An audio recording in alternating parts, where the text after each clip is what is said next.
புத்திசாலித்தனம், நேர்த்தி, எதையுமே திட்டமிட்டு செய்கிற குணம், இது எல்லாமே ஒருத்தருக்கு பிறப்பிலேயே இருக்குது அப்படின்னு கேட்டால் அது நிச்சயமாக கன்னிராசிக்காரங்க நீங்களாக தான் இருக்க முடியும். ராசியிலேயே மிகவும் சிறந்த ராசியாகவும் சிறப்பான உழைப்பாளிகளாகவும் பார்க்கக்கூடிய ராசி யார் தெரியுமா? கன்னிராசிக்காரங்க நீங்கள் தான்.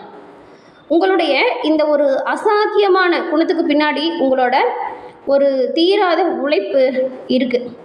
உழைப்பால் உயரக்கூடியவங்க, தன்னம்பிக்கையாக எந்த ஒரு விஷயத்தையும் செய்யக்கூடியவங்க, எப்பவுமே எடுத்து மகத்துமெல்லாம் எந்த விஷயத்தையும் செய்ய மாட்டீங்க. நல்லா அலசி ஆராய்ஞ்சி யோசித்து தான் நீங்கள் எந்த ஒரு விஷயத்தையும் செய்வீங்க.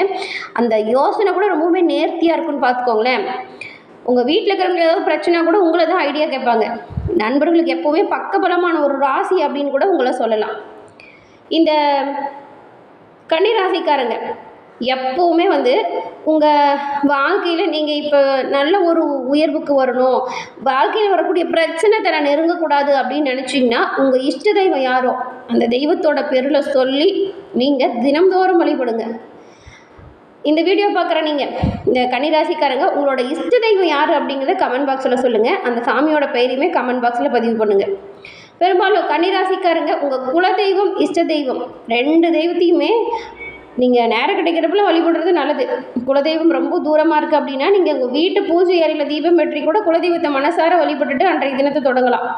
குலதெய்வம், இஷ்ட தெய்வம் உங்களுக்கு எப்பவுமே பக்கபலமாக இருக்கும். ஏன்னா அவ்வளவு அது அற்புதம் வாய்ந்த ஒரு ராசி நீங்கள். கன்னிராசிக்காரங்களுக்கு புதன்கிழமையில் குலதெய்வ வழிபாடு செய்கிறது அற்புதமான பலனை ஏற்படுத்தும். எதையுமே மேலோட்டமாக பார்க்க மாட்டீங்க, ஆழமாக அலசி ஆராய்ந்து எந்த ஒரு விஷயத்தையுமே சிறப்பாக செய்கிறவங்க நீங்கள். உங்களுக்கு இந்த வாரத்தின் கிரக சூழல் எப்படிலாம் அமைஞ்சிருக்கு, என்ன விஷயம் நீங்கள் நினச்சது போல் சாதகமாக நடக்கும், எந்த விஷயத்தில் நீங்கள் ரொம்பவுமே கவனமாக இருக்கணும், இது பற்றின ஒரு முழுமையான தகவலையும் தான் உங்களுக்காக இந்த பதிவில் நாங்கள் சொல்ல வந்திருக்கோம். இந்த பதிவு நிச்சயமாக நீங்கள் பயன்பெறக்கூடிய வகையில் இருக்கும். ஸோ ஸ்கிப் பண்ணாமல் முழுமையாக பாருங்கள். நீங்கள் இப்போ தான் ஃபஸ்ட் டைம் சேனலை பார்க்குறீங்க அப்படின்னா மறக்காமல் சேனலை சப்ஸ்கிரைபும் பண்ணிக்கோங்க. கன்னிராசிக்காரங்க புதன் பகவானை ராசி அதிபதியாக கொண்டதுனால பெரும்பாலும் திறமை, புத்திசாலித்தனம், பொறுமை இது எல்லாமே இருக்கும். நீங்கள் இருக்கிற இடத்த ரொம்பவே சுத்தமாக வச்சுக்கணும் அப்படின்னு நினைப்பீங்க. அது சுத்தமாக இருக்கிற இடத்துக்கு போகவே மாட்டீங்க. அதே போல் தான் உங்கள் எண்ணம், செயல் இது எல்லாமே சுத்தமாக நீதி நேர்மைக்கு உட்பட்டு இருக்கும். கன்னிராசிக்காரங்க உங்கள் சுய ஜாதக கணிப்பை எளிய முறையில் கணிச்சுக்க விரும்புகிறீங்க அப்படின்னா டிஸ்கிரிப்ஷனில் பாருங்கள், ஜோதிடரோட நம்பர் கொடுத்துருக்கோம். அந்த நம்பருக்கு நீங்கள் ஃபோன் பண்ணியே எளிய முறையில் ஜாதக அமைப்பையும் தெரிஞ்சுக்கலாம். இது பல வகையிலுமே உங்களுக்கு பயனுள்ளதாக இருக்கும். சோம்பேறித்தனம் பிடிக்காதுங்க கன்னிராசிக்காரங்களுக்கு. அதனாலேயே பெரும்பாலும் ஓயாமல் உழைப்பீங்க. ஒரு இடத்துல வேலை செய்கிறீங்க அப்படின்னா கூட உங்களுக்கு கொடுக்குற வேலையை கரெக்டாக அன்னைக்கு செஞ்சு முடித்தாதான் உங்களுக்கு நிம்மதியாக இருக்கும். இல்லைன்னா அடிச்சுக்கும் மனசு, ஏன் செய்யலை அப்படின்னு. அதை செஞ்சு முடித்தா மட்டும்தான் உங்களுக்கு மனசே ஒரு திருப்தியாக இருக்குன்னு வச்சுக்கோங்களேன். அதனால தான் சொன்னோம், சோம்பேறித்தனம் உங்களுக்கு பிடிக்காது அப்படின்னு. ஓயாமல் உழைக்கக்கூடியவங்கள நீங்கள் இருப்பீங்க. அதே போல் மற்றவங்களுக்கு ஒரு ஆபத்து வருது அப்படின்னா முதல்ல நீங்கள் தாங்க ஓடி போய் உதவி செய்வீங்க. உங்கள்கிட்ட யாராச்சும் உதவி கேட்டாலுமே தயங்காமல் அதை செய்வீங்க. உதவி செய்து உங்களுக்கு ரொம்பவுமே பிடிக்கும். அந்த பணம், செலவு இதெல்லாம் யோசிக்கவே மாட்டீங்க. எல்லோரும் நல்லா இருக்கணும் அப்படிங்கிற எண்ணம் உங்களுக்கு அதிகமாக இருக்கும். அதே போல் இந்த அமைதியான குணம் உங்ககிட்ட இருக்குது. பெருசாக கோவப்பட மாட்டீங்க. கோவம் வந்தாலுமே அதில் நியாயம் இருக்குன்னு வச்சுக்கோங்களேன். ஆனால் அதையும் மீறி கோவம் வந்துருச்சு அப்படின்னா அந்த கோபத்தை அடக்கிறது ரொம்பவுமே கஷ்டம். உங்களை சுற்றி இருக்கிற இடமோ மனிதர்களோ எப்போவுமே நேர்த்தியாக இருக்கணுங்கிற விருப்பம் கொண்டவங்களாக கன்னிராசிக்காரங்க நீங்கள் அமைஞ்சிருக்கீங்க. உங்களுக்கு இந்த வாரத்தில் பெரும்பாலும் அலுவலகத்தில் உங்கள் வேலைக்கான அங்கீகாரம், திறமைக்கான பாராட்டு கிடைக்க நிறையவே வாய்ப்பு இருக்குது. புதுசாக பொறுப்புமே சேரும். ஆனால் கூட வேலை செய்கிறாங்கல்ல அவங்ககிட்ட கொஞ்சம் அனுசரணையாக நடந்துக்கோங்க. கோவப்படாதீங்க. அவங்க என்ன சொல்கிறாங்க அப்படிங்கிறத புரிஞ்சுக்கோங்க. அவங்க மேலே தப்பே இருந்தாலும் நீங்கள் சொல்லி புரிய வைங்க. கோவப்படாதீங்க. அவங்க உங்கள் மேலே என்ன விஷயம் தப்புன்னு சொல்கிறாங்களோ அதை ஏற்றுக்கிட்டு சரி பண்ண பாருங்கள்.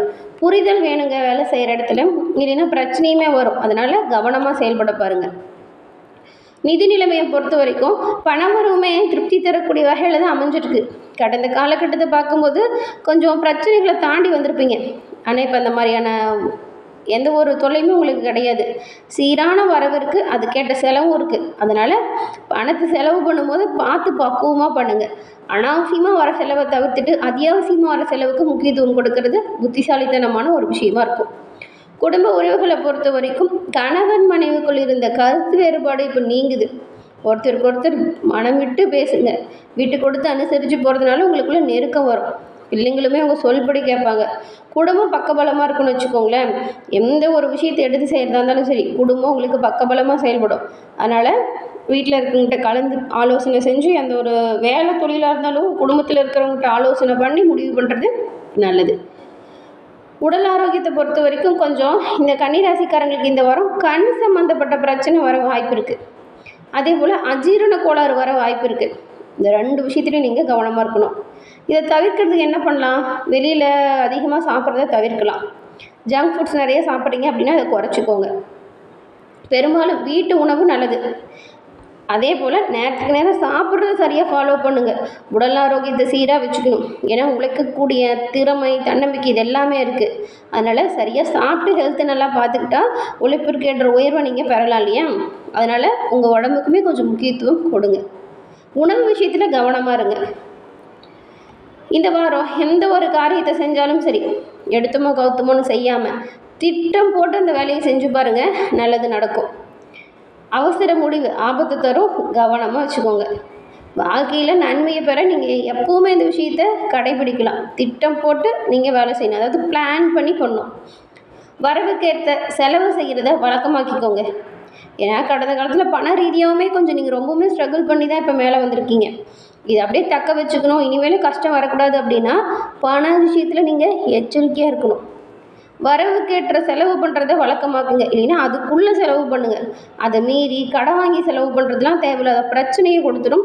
அதனால தான் அனாவசியமான செலவை தவிர்க்க பாருங்கள். ஆடம்பரத்தையுமே குறைச்சிக்கோங்க. கடன் வாங்கி ஆடம்பரம் பண்ணுறதுல என்னங்க சந்தோஷம் இருக்குது? சேமிக்க பழகுங்க. கண்டிப்பாக அது ஒரு நாள் உங்களுக்கு ரொம்பவுமே உதவியானதாக இருக்கும்.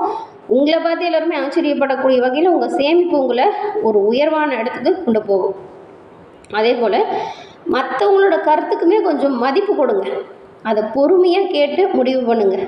நீங்கள் பெரும்பாலும் நல்ல முடிவு தான் எடுப்பீங்க, அது உங்களுக்கே தெரியும். அதனால் என்ன பண்ணுறீங்க அப்படின்னா, நான் சொல்கிறது சரி, நான் எடுத்த முடிவு கரெக்ட் அப்படின்னு சொல்லிட்டு பிடிவாதம் அப்படிங்கிறது கொஞ்சம் அதிகமாகவே உங்ககிட்ட இருக்குது. அதனால தான் சில பிரச்சனைகளுமே கடந்து வந்திருப்பீங்க. நல்லா யோசிச்சு பாருங்கள். அதனால் உங்களோட கருத்தும் சரிதான், ஆனால் மற்றவங்களோட கருத்துக்கும் மதிப்பு கொடுத்து பொறுமையாக கேளுங்க. அதை கேட்டு சரியாக இருந்தால் அதை கேட்டது போல் முடிவை மாற்றுங்க. இதை மட்டும் ஃபாலோ பண்ணாலே போதும். பிரச்சனை உங்களை நெருங்காது. எல்லோருமே உங்களுக்கு பக்கபலமாக இருப்பாங்க. எந்த விஷயத்தெலாம் தவிர்த்தா இன்னும் நல்லது அப்படிங்கிறத இப்போ பார்க்கலாம். சின்ன சின்ன விஷயம் ஒரு பிரச்சனையாக வருதுன்னு வச்சுக்கோங்களேன், தேவையில்லாமல் அதை போட்டுட்டு குழப்பிக்கிறீங்க. அந்த ஒரு விஷயத்தை நீங்கள் கண்டிப்பாக தவிர்த்தே ஆகணும். சின்ன சின்ன விஷயத்தையும் மனசில் போட்டு குழப்பாமல் தெளிவாக சிந்தனை செஞ்சு முடிவு பண்ணுறது நல்லது. குழப்பத்தை தவிர்க்கிறது ரொம்ப ரொம்ப சிறப்பு. அதுக்கப்புறம் அதுவும் இந்த வாரத்தை பொறுத்த வரைக்கும் நாம் இப்போ பலன் சொல்லிகிட்டு இருக்கோம். என்ன செய்யணும் என்ன செய்ய வேண்டாங்கிறத நீங்கள் தொடர்ந்து ஃபாலோ பண்ணலாம். அந்த வகையில் யாருக்கும் பெரிய தொகையை நீங்கள் கடனாக கொடுக்காதீங்க. ஏன்னா அது திரும்ப வர்றது கொஞ்சம் கஷ்டமானதாக இருக்கும். நீங்கள் ரொம்பவுமே அவங்கக்கிட்ட ஸ்ட்ரகிள் பண்ணி தான் அந்த பணத்தை வாங்குற மாதிரி இருக்கும். அதனால் பெரிய அளவில் யாருக்காச்சும் கடன் கொடுக்குறீங்க அப்படின்னா கூட அதுக்குரிய எல்லா விஷயத்தையும் பண்ணிக்கிட்டு நீங்கள் கடன் கொடுக்கலாம். பெரும்பாலும் கடன் கொடுக்கறத தவிர்க்கிறது ரொம்ப ரொம்ப நல்லது. கொடுத்துட்டு அலையிறதை விட கொடுக்காமல் இருக்கிறதே சிறப்பு. ஹெல்ப் பண்ணுங்கள், ஆனால் கடனாக கொடுத்துட்டு பெரிய தொகை மாட்டிக்கிச்சு அப்படின்னா அது வரது சிக்கலாக இருக்கும். அதனால தான் வார்த்தையில் நிதானம் வேணுங்க. கோபத்தில் பேசும்போது கூட உங்கள் பேச்சால் உறவுகள் இடையில் பாதிப்பு வந்துடும். அதனால் கோபத்தில் பேசும்போது கூட உறவுகள் இடையில் கொஞ்சம் சுமூகமாக பேசணும். முற்றிலும் கோபத்தை தடுக்கிறது நல்லது. கோபம் இந்த கன்னிராசிக்கு வர்றது அரிதான விஷயம்தான். அதனால் அதையும் கட்டுப்படுத்திக்கோங்களேன். உறவுகள் இடையில் சுமூகமான நிலை இருக்கும். பிரச்சனை எதுவும் வராமல் உங்களுக்கு ஒரு சிறப்பான அமைப்பு வரும் அப்படின்னு கூட சொல்லலாம். அதனால தான் வார்த்தைகளை நிதானம் தேவைப்படுது. கோபத்தில் பேசுகிற பேச்சு உறவை பாதிச்சிடும். கவனமாக இருங்க. கன்னிராசிக்காரங்க எந்த தெய்வத்தை வழிபட்டால் நன்மையை பெற முடியும், நல்ல ஒரு உயர்வை பெறலாம் அப்படின்னு பார்த்தா கன்னிராசிக்கு அதிபதி யார்? புதன். நீங்கள் புதன் கிழமையில் வழிபாடு செய்யலாம். யார் அப்படின்னு பார்த்தா மகாவிஷ்ணு, அதாவது பெருமாள். புதன்கிழமை தோறும் கோயிலுக்கு போய் துளசியை கொடுத்து உங்கள் பேரில் அர்ச்சனை செஞ்சு வழிபட்டுட்டு வாங்க.